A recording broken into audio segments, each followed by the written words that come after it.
Eger bolsam vay oğlu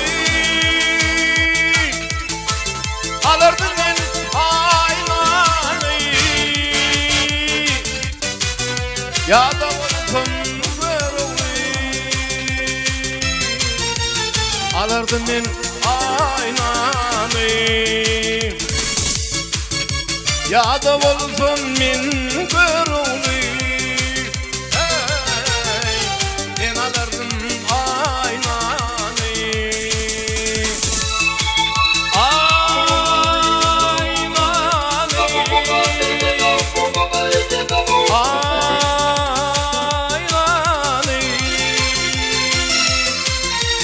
alırdım ben aynanı. Hoba!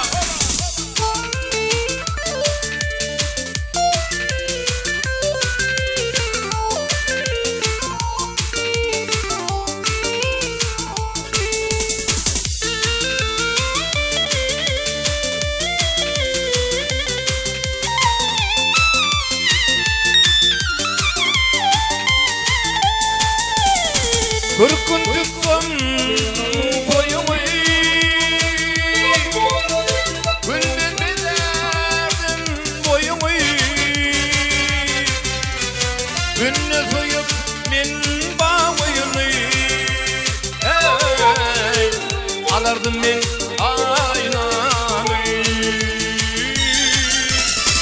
günden bilerdim boyumu men alırdım aynanı aynanı aynanı alırdım men aynanı.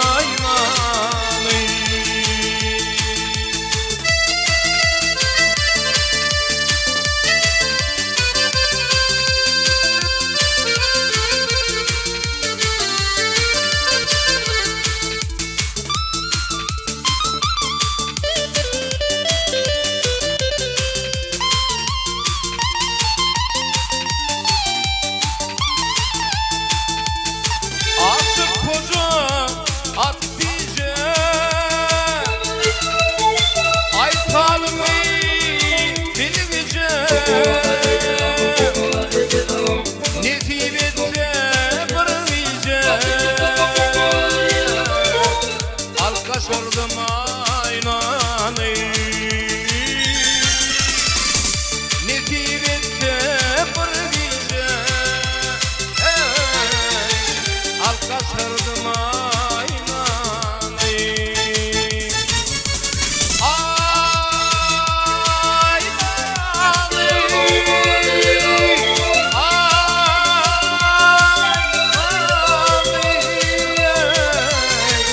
men alırdım aynanı